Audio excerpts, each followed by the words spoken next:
So here we are, energy code compliance options in PA. This really came about due to one of the webinars that I delivered toward the tail end of our webinar series in the spring that was talking about, and I actually have a link to it here in a little bit, on energy codes in Pennsylvania. That in conjunction with some of the modifications that are coming about with the upcoming adoption of the 21 codes kind of led us into creating this webinar that talks about the different compliance options available to us here in Pennsylvania and maybe some of the hurdles that we might have to overcome in providing or proving that energy code compliance. So as Pam mentioned, this has been approved for AIA. Here's the description, and I'm not going to read all of it, but I do want to kind of go over the first portion of this. It says, in today's presentation, we will work through the understanding of the 21 IRC and IECC energy codes. That is a challenge in and of itself, but once you factor in Pennsylvania's unique modifications under the Uniform Construction Codes, it becomes even more complex. I'm not going to get into great depth on the adoption process of the energy codes or the codes in general here in Pennsylvania, but just know that it goes through the RAC process through the or the Department of Labor and Industry, where they have the ability to modify, adopt, or not adopt any of the codes. And going through the energy codes, they did make some modifications. A lot of those modifications were in the previous webinar that I did, but I'm going to kind of explain how those changes are now going to potentially impact the way that you might be able to provide energy code compliance. Here are the learning objectives for today's presentation. They are in the handouts, which the link is also posted in the chat. So I would encourage you to download the handouts, as there are going to be some links in today's presentation that might be beneficial. I did get a couple emails before this and folks couldn't attend. We do record all of our webinars, as Pam also mentioned in the introduction there, and they will all be posted on our website. I would anticipate this to be posted the beginning portion of next week for anybody who didn't have the opportunity to attend this live. I did also mention already that there are a couple other webinars that I did through last year's webinar series. The first one here is Navigating the Ever-Changing Energy Code Landscape, the 2021 IRC IECC edition. I'm not going to dive deep into how to work through the energy code as prescribed in the IRC and IECC to provide code compliance. However, I am going to give an overview in this webinar. If you want a more in-depth understanding on how to work through the energy codes, I would encourage you to jump on our YouTube channel via that link and watch that recording. The second one is the Pennsylvania alternative, and I will touch briefly on the PA at the end of this as an energy compliance option. However, again, I'm not going to get too in depth on how to work through and navigate and show compliance by using the Pennsylvania alternative. I would encourage you to jump on again the YouTube channel and watch that if it is of interest to you. You can either click those links in the chat pod, or in the handouts, you can go ahead. These should be active links in a digital handout, or you can scan that QR code and it'll take you directly to our YouTube channel. So I'm sure you've seen this many, many times already. We are transitioning at some point from the 2018 base code to the 2021 base code. That comes with some additional things. You have, for energy code compliance anyway, you have Chapter 11 out of the IRC. You have the residential provisions out of Chapter 4 in the IECC. With those two, they run concurrent, right? They did a really good job here the last couple iterations of the code, making those section numbers align. And I'll show you a couple examples of that here in a little bit. But not only do you have one of those two different options if you're going with the I-code route, you also have to incorporate the RAC amendments. And those RAC amendments, they can be found on the RAC's website, and I'll have the link here in a second. But we also have the 2025 Pennsylvania alternative as an option for energy code compliance. And here the title just says the UCC Residential Energy Code Summary. These are your pathways, at least most of them, to show energy code compliance. So The title here, I'm probably going to say this a lot throughout today's webinar. I'll try to keep it to a minimum, but the 2021 IRC IECC as modified by the PA UCC, those modifications can be found by clicking this link in the digital downloads, the digital handouts. You can also search PA UCC RAC report, and that should get you close. You can also get to it from our website as well. So there are a lot of different ways and methods that you can find this RAC report, or email anybody here at the PHRC. Rachel just posted it there in the chat as well. But I'm sure you've all seen it, hopefully at least once or twice, and know where to find it. But kind of narrowing that down, right? And not looking at the whole report, kind of looking at a couple examples of modified text in relationship to the energy code compliance. I have them listed here. We're not limited to, as you can see there in the small letters, we're not limited to what I have listed here, but these are some of the main components that are going to deviate from what you're going to find in the actual I codes. The first bullet point here is you're going to find new R value tables, N1102.1.3. The values that you see in the RAC report in that table are going to be different than what you're going to see in the IRC or the IECC for our climate zones in Pennsylvania. Two examples of that, for climate zone 5 and climate zone 4, the written R value for ceiling insulation in the IRC and the IECC is R60. That R value is R49 in the RAC report, so we're going to follow that R49. The other one is the cavity only insulation method that's listed in the I codes is an R30 cavity only. In the RAC report, and what we're going to follow here in Pennsylvania is R23 cavity only. So I want you to keep those two specifically in mind as we go through today's presentation. The other two items listed here, that one of them is Pennsylvania did not adopt the N1101.13.5, which is the additional energy efficiency, and all of the references for that. We'll look at a couple tables here today that call that section out, and you'll see that it's struck, right? So Pennsylvania did not adopt it or any of the references. The other thing is the N1108.2, which is the additional efficiency package options. Pennsylvania is not requiring anybody to comply with those. They did not remove those. They're left in the code as if somebody wanted to have an above code or a higher efficiency design, they're there for guidance. However, we are not required to choose any of these additional efficiency package options. If you've attended any of our code update sessions or any of our webinars in the code update, you've probably seen slides very similar to this. However, now we have struck out July 13th because we don't know when these codes are going to go into effect. This is purely an administrative delay. They're not going to change anything that was adopted. It's purely administrative.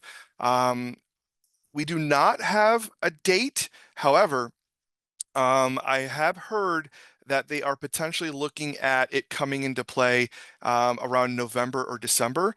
There are some meetings that still have to happen through different organizations to move this along. Again, it's purely administrative. It is coming. We just don't have the exact date yet.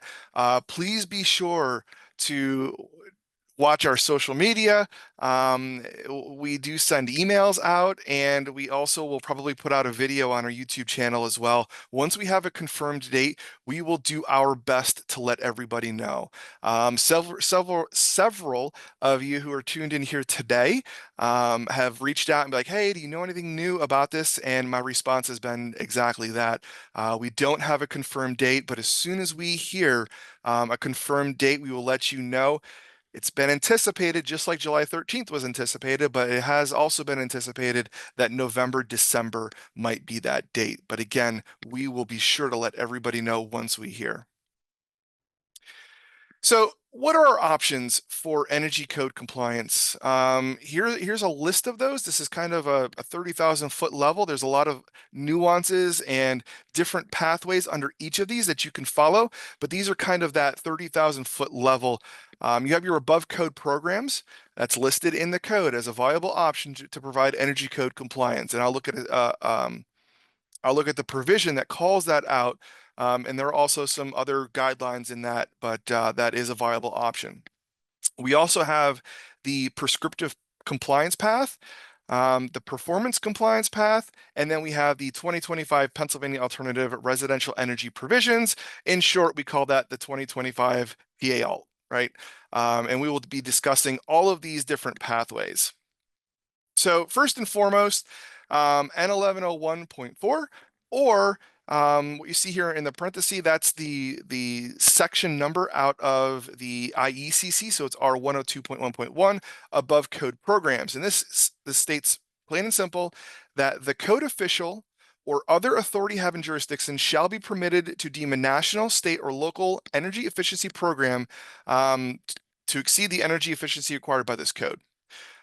This code, the requirements identified in this next table that I'm going to show you as applicable shall be met. So not only do you have to follow the provisions above that's included in the above code program, whichever above code program you choose, you also have to be sure that you follow the requirements in table N1105.2. And then the last thing here is there is a backstop of the 2009 IECC, the fenestration and SHGC items that are listed there are the backstop for this. So this is the table that they're referring to. So again, not only do you have to ensure that you're following the prescribed method in the above code program, but you have to ensure that you're following the vapor retarder requirements for your climate zone. You have to ensure that you're following the blower door testing requirements that's in your climate zone, and so on and so forth, right? We have to make sure that we are following these non-negotiables that are listed in the code. This N1101.13.5 that you see here at the top, additional energy efficiency, as I said earlier, was removed, not adopted out of the 21 codes. Therefore, it has been struck out of this table because it does not need to be followed. An example of an above code program is Energy Star. I'm sure most of us have heard Energy Star, whether it's through residential construction or simply my refrigerator is Energy Star. Nonetheless, that's an above code program. And if you're interested in knowing what version and what revision Pennsylvania is currently under, this is out of Energy or off of Energy Star's website. Again, this link here at the bottom is active in your digital downloads, so you can go right to this site if you so choose. But PA is down here. Any permit after January 1st of 2025 is under version 3.1, revision 13. That's what you're following currently here in Pennsylvania. Looking forward, if we are like, well, what's going to happen next year? Anything permitted after January 1st, 2026 is also going to be version 3.1. However, it switches to revision 14. So that concludes the portion, brief portion on above code programs, but now diving more into the depths of what's listed as a prescriptive compliance path or what are listed as prescriptive compliance paths in the IRC 2021 IRC and IECC. So looking at N1101.13, this is the application process, right? For residential buildings, they shall comply with the first one here is struck out in Pennsylvania. It was not adopted, so we can cross that off. The one here at the bottom in gray, the N1113.4 tropical climate zone, tropical climate region option. We are approaching fall, and we know what comes after fall. Therefore, we can all understand that we're not in the tropical climate region, so we can disregard that. So we're going to really look at the N1101.13.1, which is the prescriptive compliance path, and these are our subtopics underneath of that. I'm sure you've all seen this new climate zone map, and this one here is if you've tuned into any of our other webinars regarding climate and regarding energy in the past year, we've shown this, and this new zoomed in image of Pennsylvania is still blurry, but it's not as blurry as the one we previously had. But either which way, You can see here we have 2 climate zones in Pennsylvania. We have in the green is climate zone 5, and then in the yellow is climate zone 4 here in Pennsylvania. This is going to be This is important to also carry with us the remainder of today's presentation, because when I get to the ERI path and what was adopted for our targets for ERI, the table that's referenced comes from, I believe, the 2015 iteration of the codes in Pennsylvania, and it calls out specific climate zones. Those climate zones are different than what's being shown now. So if you are following the ERI path, that might be a conversation that you may want to have with folks, and how to work through that. Either way, Pennsylvania, 2 climate zones, 4 and 5, moving forward into the 2021 iteration of the codes. So continuing on, now we're jumping right into the N1101.13.1, which is the prescriptive compliance path option. We have 4 subsections here. We have general, building thermal envelope, systems, and electrical power and lighting systems. These are all requirements for the prescriptive compliance path, but we're focusing today here on our the thermal resistance side of things. So we're going to look right directly at the building thermal envelope, as some of this has changed due to the RAC report, and I want to make sure that we do call it all out and we are all on the same page. However, all of these have to be complied with for the prescriptive compliance path. So looking at our building thermal envelope, again, these main pathways were discussed. I'm not going to dive into vapor retarders. Brian, a year and a half ago or so, did a webinar on vapor retarders. If you want to watch that and get more understanding on vapor retarders, I would encourage you to check our YouTube channel out again for that. But we're really going to dive into the N1102.1.2 insulation and fenestration criteria. Point 3, which is the R value alternative. I do want to touch on the R value computation out of N1102.1.4. That is not a defined sole compliance path. However, again, we've received several questions on, well, if I add insulation here and here, can I add them together and get an overall R value? And in some cases you can, other cases you can't. So I do want to make sure that I touch on that a little bit. And then the last pathway for the prescriptive compliance path will be the total UA alternative. So looking at our insulation and fenestration criteria, it does state that the building thermal envelope shall meet the requirements in this table. That the title of this table is the maximum assembly U factors and fenestration requirements. And it's all based on the climate zone that you're in, right? The assemblies shall have a U factor equal to or less than the specified value in this table. So looking at this table, first thing I'm going to point out here is the source. We source everything, so that ensures that not only we know where it's coming from, but for those of you who are watching and would like to find out more information on, well, where did this table come from? Are there any footnotes to the table? Whatever the case may be, we source them so then you can then jump back and see where they came from. So you can always click on those sources. But what I want to point out here is climate zone 4 and 5, which moving forward we are going to be in. Our ceiling U factor is a 0.026 for both, and then the framed wall is a 0.06 for 4 and a 0.051 for climate zone 5. So this is our first pathway, right? You can choose materials and items to insulate your walls, and as long as they meet that U factor, you are good to go. Same thing with our windows and things of that nature. Now, in case you as I said here, you can find the ceiling U factor, and you're not going to find typically you're not going to find insulation with a U factor. It's going to be an R value. So just a quick recap on how to change that a U factor to an R value. It's the inverse, and you can do it both ways.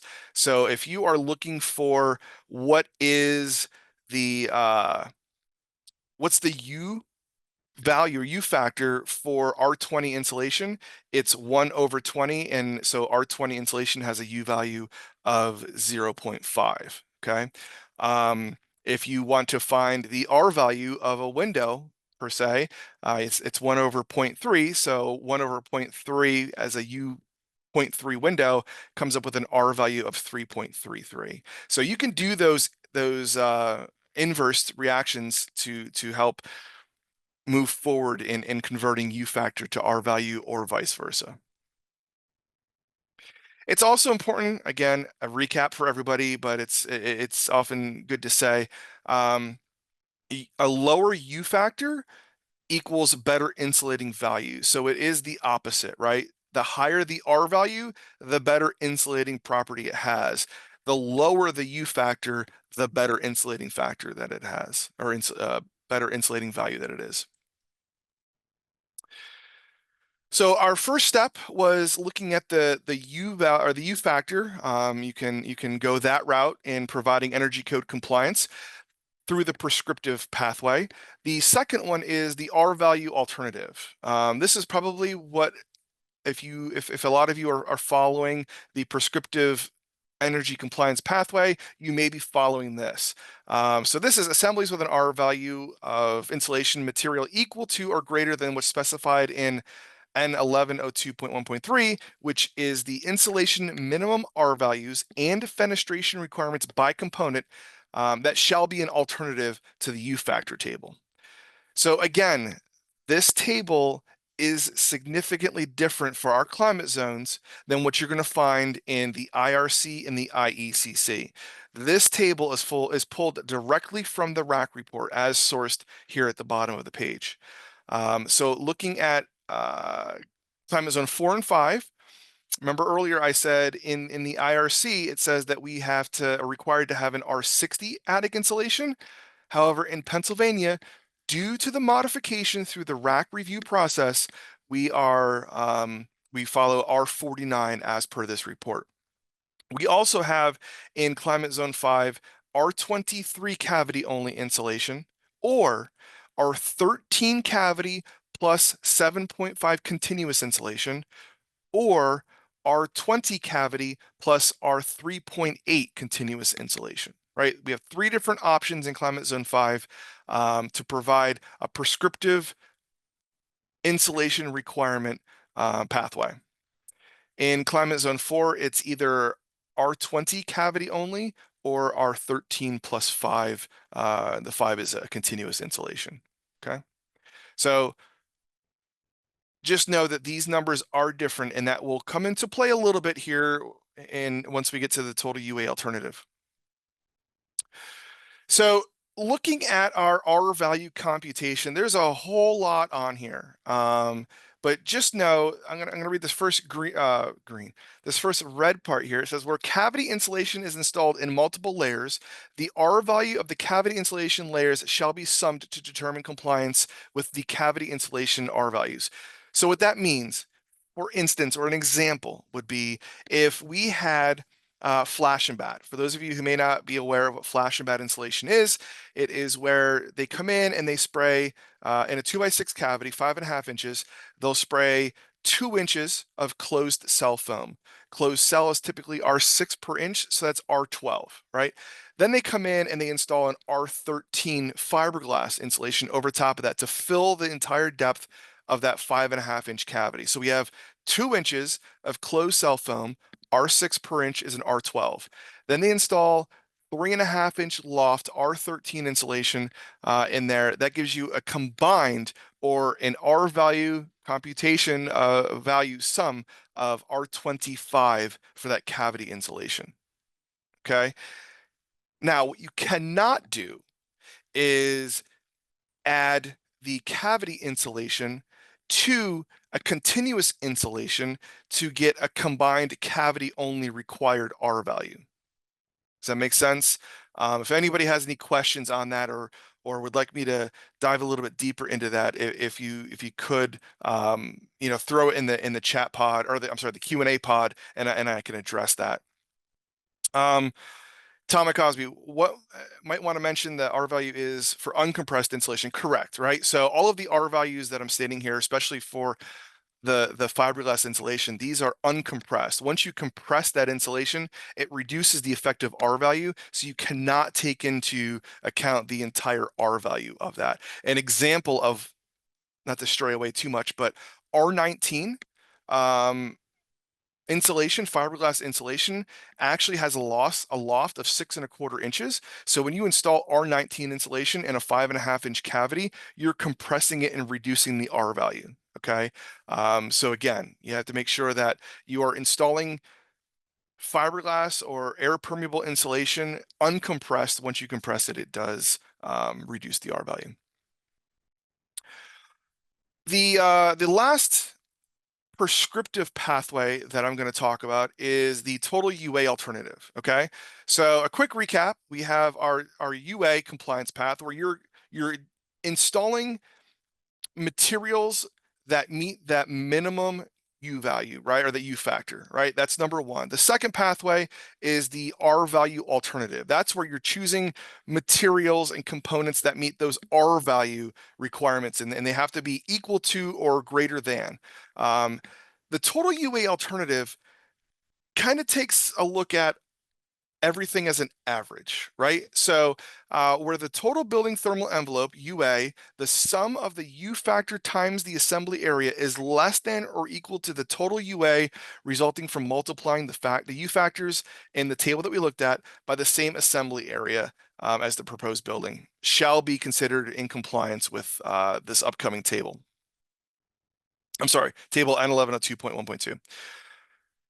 So this is a calculation that has to be done. This calculation can be done by hand, right? You can take the sum of your assembly times the area, and you can come up with that calculated number. And as long as that calculated number is better than what it would be if you input the numbers out of this table, times the area, then you are deemed to be within compliance.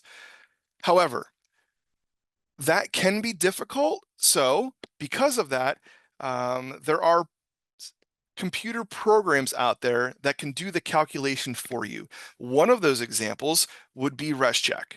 I do want to ask the question, how many folks here use ResCheck currently as a means of conveying your energy code compliance? If you could just write yes in the chat pod, that would be awesome. So those of you who are using ResCheck. So this is an example of what ResCheck and output looks like, and I'm seeing an awful lot of yeses come through here. So most of you, or a lot of you, are already understanding or have seen before what this looks like. So you can see down here under compliance, passes using UA trade-off. It's 17.8% better than code, and notice it says code here, and the maximum UA is 545. Your UA is 448. This is lower, which means, because remember, the lower the UA, the U number, U factor, the more efficient it is, right? Therefore, it passes. But one thing I want to point out here is, let's look up here where it says energy code. And the energy code selected was 2018 IECC. This is where the hurdle that I mentioned comes into play. I've heard, I haven't had an update in a little couple weeks, but I have heard that ResCheck will not be including in their software program a dropdown for the 2021 IRC IECC as modified by the PA UCC. So what that means is you're going to have to choose, if you're using ResCheck, your option is the 2021 IECC.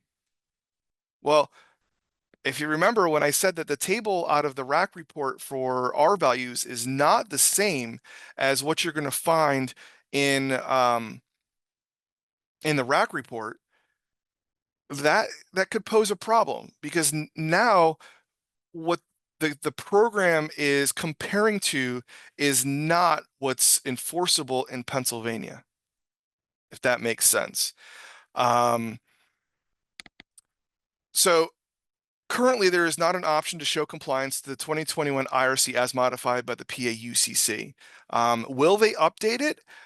Again, the last I heard is that they are currently updating their software to the new Energy Star pathway, and they don't have the bandwidth to update and make it a Pennsylvania specific 2021 drop down for energy code compliance.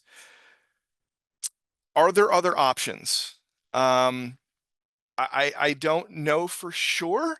I have heard that both more along the lines of the total building performance, but some folks have, and again, at the PHRC, I'm not approving this or endorsing this method because we have not run the energy models, but I do know or have heard that some folks are thinking that maybe they might go with choosing the 2018 IRC or IECC and then require R23 minimum cavity insulation. Because if you look at the rest of the components, they are relatively similar. Again, I'm not promoting that or endorsing that. I just know that that could be a potential pathway. So diving into total building performance, this is I don't want to say trickier, but there are some additional things that come into play here.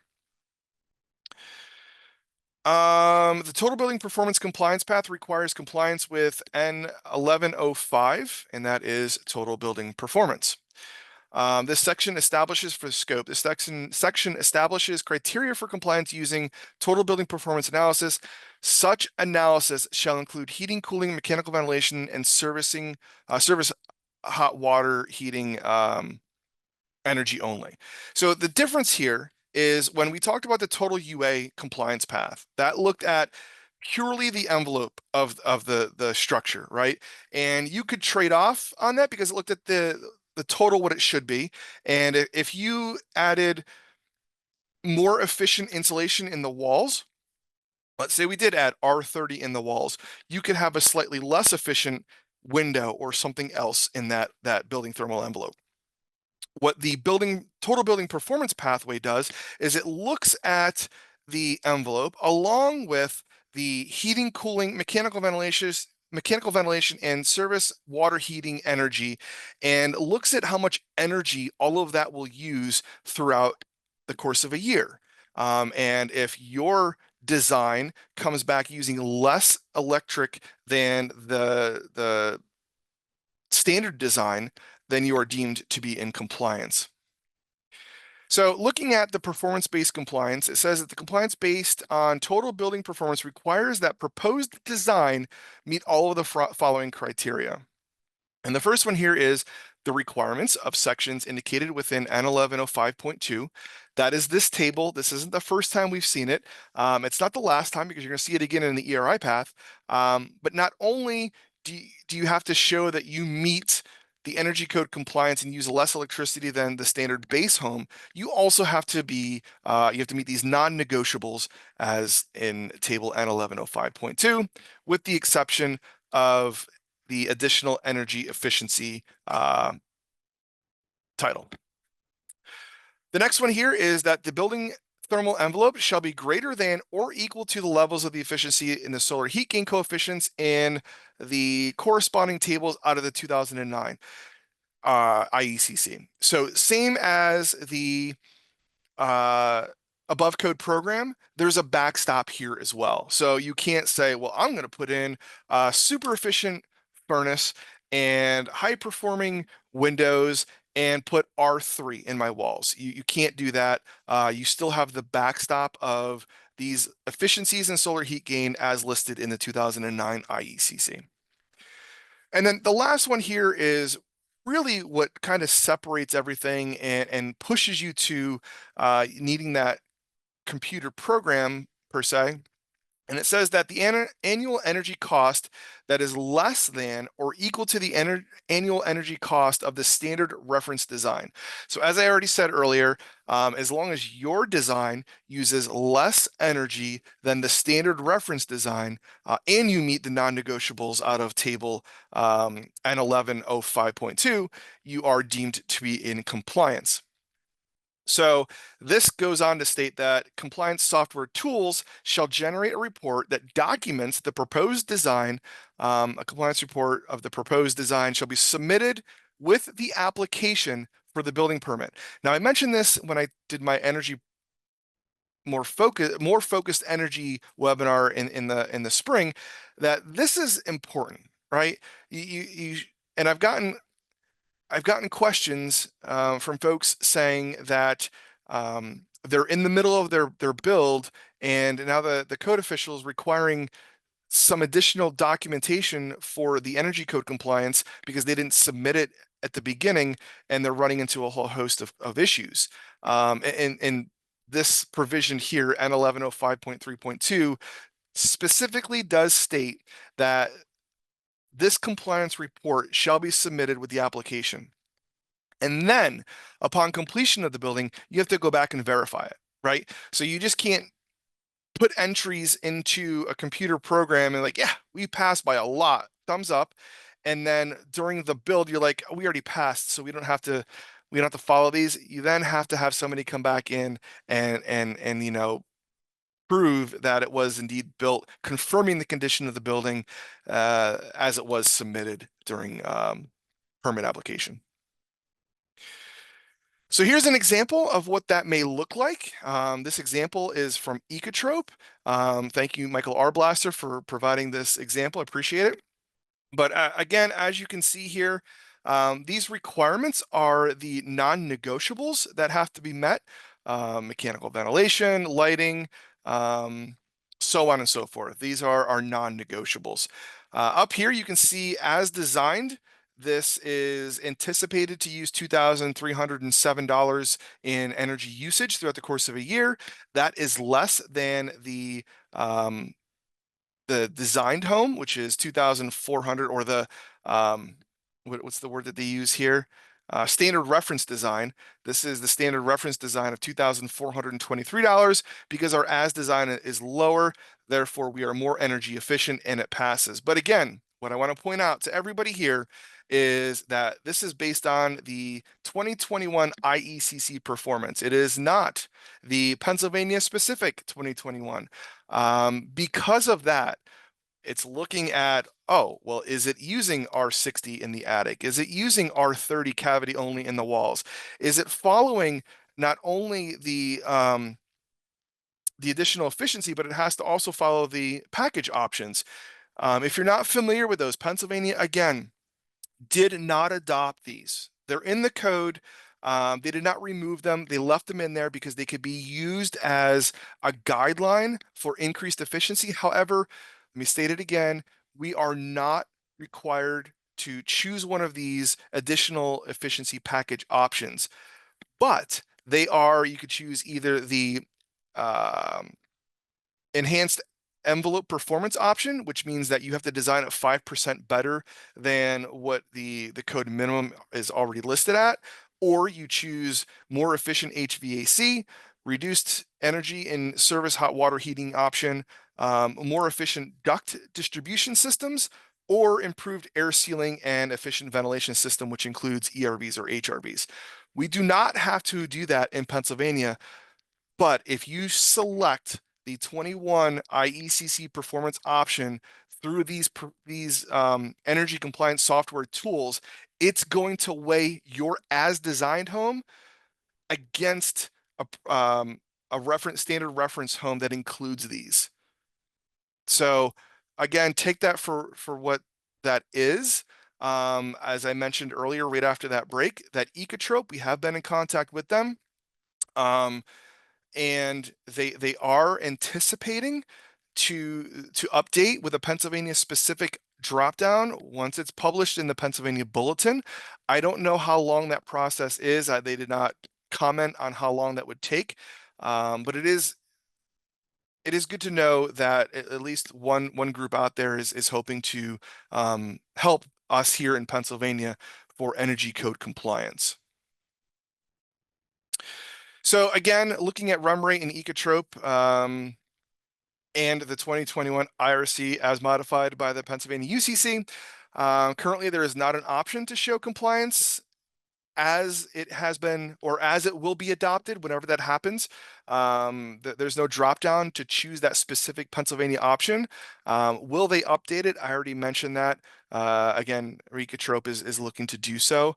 Are there other options? And again, this is where it comes into play, where I've had the conversation with folks who are planning to potentially now choose the 2018 IECC and then require the R23 cavity only insulation. That's about the closest option that they can choose that reflects what Pennsylvania is anticipating to adopt. So that's one of the hurdles that we're really going to have here in Pennsylvania in the upcoming energy code compliance pathway. All right, really quick, we're going to go through the ERI option, which again also comes with its nuances. But compliance with the ERI path requires that the rated design meet all of the following. The requirements of section indicated in table 1106.2. Hey, there it is again. We've seen this many, many times. Same thing. And the minimum ERI of table N1106.5. Okay. A little bit of an understanding of what the ERI or the energy rating index is. It's a numerical integer value that is based on a linear scale constructed that such an ERI reference design has an index value of 100 and a residential building that uses no net purchased energy is 0, right? So I've heard folks call it the miles per gallon for your home. Nonetheless, if you have a scale of 0 to 100, I think the 2006 is 90. Don't quote me on that. Don't. 2006 is in there somewhere. 0 doesn't use any purchased energy, and you're in that scale somewhere. The less energy you use, the lower your number will be. This table here, N1106.4, as you can see here in the title, it says that the table N1106.4, the maximum energy rating index, modified table from 2015. When looking at the RAC report, it pushes us all back to this table, okay? And one thing that I mentioned when we were looking at the climate map in Pennsylvania is that the climate zones in Pennsylvania changed in 2021. We went from 3 climate zones, which was 4, 5, and 6, to now 2 climate zones, 4 and 5. We have several counties in Pennsylvania that are now in different climate zones that they were previously, and well, all of climate zone 6 is now in climate zone 5. So this table is coming from the 2015 review. So these climate zones over here that are being called out did not change in this review. However, what they're representing is slightly different than what they represented before, if that makes sense. There was no added language to modify this. So this is what I am assuming we are all currently under. So we just have to look at whatever climate zone we're currently in and compare that or assign that climate zone to this table. Just like every other energy compliance pathway, there is also a backstop for this, and it is the 2009 IECC. So a really quick recap here. We have our prescriptive design, which is sections R401 through 404 as indicated as prescriptive. We also have the total UA alternative, which is 402.1.5. That is also prescriptive. And then we have total building performance, some different softwares that fall into that realm are Ecotrope and REMrate, and they are indicated in the code as total building performance. They are the old, if you can remember, the simulated performance path that is along those same lines. And then we also have the ERI path or the energy rating index. Okay. The last thing I'm going to touch on is the 2025 Pennsylvania Alternative Residential Energy Provisions. It's a mouthful, but it's the Pennsylvania alt or the PA alt. If you look at the title of this, it's called the 2025 Pennsylvania Alternative. However, it is based on the 2021 IECC and the UCC amendments. Okay. So it's not strictly based on the IECC, it's both the IECC along with the modifications as per the RAC report. Is all incorporated into this document or incorporated into the update of this document. It is allowed through the UCC Title 34, Chapter 403, and it is published by the Pennsylvania Housing Research Center. Big thanks to everybody who was on that subcommittee. It was a lot of work, and it was awesome pulling it together. So here is the language right out of the UCC Title 34, Chapter 403, and it does specifically call it the Pennsylvania Alternative Residential Energy Provisions as a defined or allowed energy compliance pathway.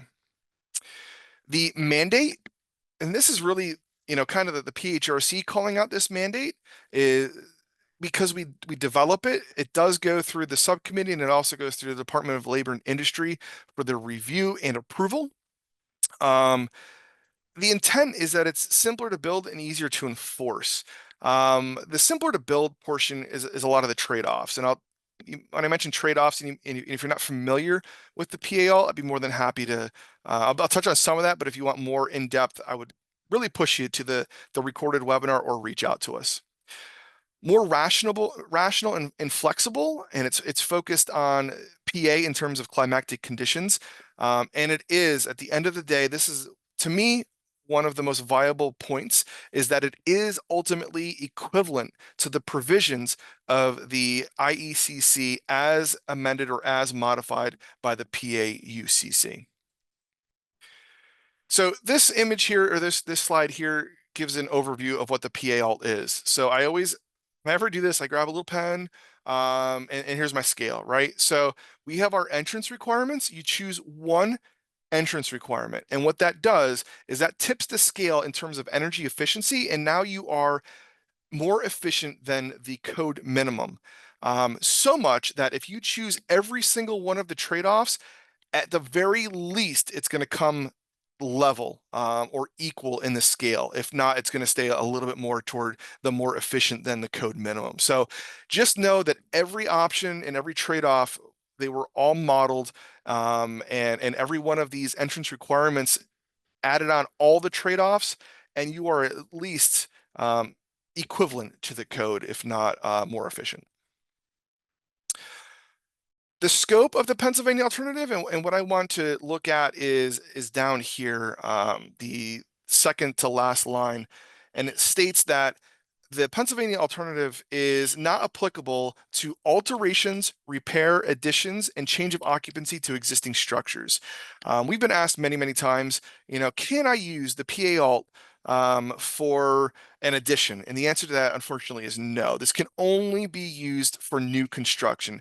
And the reason for that is the trade-offs, right? If you're trading something new or something old off for something new, that you're not comparing apples to apples at that point. It all has to stem from the same starting point. I had mentioned energy enhancement options. These are the options out of the 25 PA alt. And again, you only have to choose one of these. I'm not going to read through these for the sake of time. If you want to know more in depth what these are, please be sure to check out the Rachel just posted the link to it there in the chat pod. So I would encourage you to check that out or reach out. We'll be happy to answer any question that you may have. A couple examples of what these trade-offs are. The code states that you have to insulate your attic hatches to the surrounding surface. I'm sure you can all envision the installation of R49 on top of your attic hatch, and the customer moves in and they're like, what's up here? And they move it, and all of a sudden that R49 is no longer attached to the backside of that hatch. At least here, when you're fixing R20, permanently affixed to the top side of that hatch, then you know that it is going to be insulated. The other one is the thermal break in between your slab edge and your stem wall. The code also states that if you have a slab within 12 inches of grade, you have to insulate that slab from the top of the slab down, right? We all know how difficult it is to have R10 in between our slab edge and our foundation stem wall, and then try to finish that. This allows for a thermal break in that area, and then your required insulation is below the slab at that point. Here is the R value table from the RAC report, which is going to be what's required in Pennsylvania. And then here is the table out of the Pennsylvania alternative. What I would like to point out here is 4 and 5, our climate zones in Pennsylvania. We have footnote G and H, respectively, for 4 and 5. And I'm only going to read the footnote H here, and it says that the other one says pretty much the same thing, but R20 insulation shall be permitted in place of R23 requirement, provided the construction of the wall is of the advanced framing type.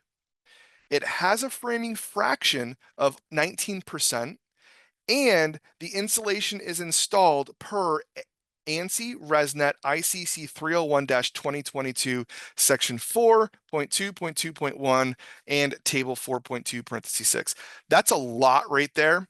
But I will say that the ANSI ResNet ICC 301 is a free view off of ICC's website. So the information that we're pointing you to is not behind a paywall. What that does say that, remember, we need to be of the 19% framing fraction, and this is requiring an advanced framing type. You might be asking, well, what does that mean? Well, the nice thing about this document is it then provides you with a pathway to create the advanced framing type, which then achieves the 19% framing fraction. Okay, I'm not going to read for the sake of time. These are in the handouts, so please go back and look at this. This is just an additional energy compliance pathway for all of us here in Pennsylvania. We also have some supporting documents. We have the compliance worksheet. So if you are choosing to use the Pennsylvania alternative as your energy code compliance pathway, you can download and print this compliance worksheet. You can fill in all of this information and you can use this during your permit application. These stickers, we call them, you can print these as well. If you print them on, if you get a 3.5 by 5 inch shipping label template, you can actually print those on stickers themselves, and you can fill them in and you can permanently affix these to the panel box within your product, your project, or whatever the case may be. We were asked to do this, so we wanted to make sure that we complied with that. Not only are these links here on the screen, but Rachel also shared them in the chat, so please feel free to click on those if you want to download the Pennsylvania alternative or any of these supporting documents. So we are at 201. In summary, these are things that I'm proposing that we all think about, right? How are you currently providing energy code compliance? I asked the question, are you using ResCheck? And there were an awful lot of yeses there. The purpose of today's program is not only to provide you with, energy code compliance pathways and knowing what's available, but it's also to make you think about, oh, this is how I'm currently doing it. Things might change. We want to be proactive and instead of reactive. So hopefully I gave you the opportunity that you can come out of this and be a little bit proactive in how you intend on providing energy code compliance moving into projects that'll be permitted under the 2021 IRC. Can you see a hurdle when transitioning to projects permitted under the 2021? If you do, there are alternatives out there. Things may have to change a little bit for how you provide energy code compliance, and that change could be as simple as having a conversation with your energy rater, having a conversation with anybody else who might be part of that design, permit process, whatever the case may be. in the best pathway forward to comply with what's going to be required, right? Conversations are key. Making sure that everybody's on that same page is also key. And then lastly here, as I said, conversations are key. Have conversations. Again, we have not done the modeling on this, therefore we don't support or oppose this. I just wanted to make you aware that it has been discussed out there where folks have been choosing the 2018 IRC compliance path, and then forcing above that the R23 cavity insulation, and that has potentially been a way to show compliance. But I'm not saying that's going to be a pathway. I'm just saying that folks have talked about it, and some are agreeing that it could be a pathway. So, in summary, there it is.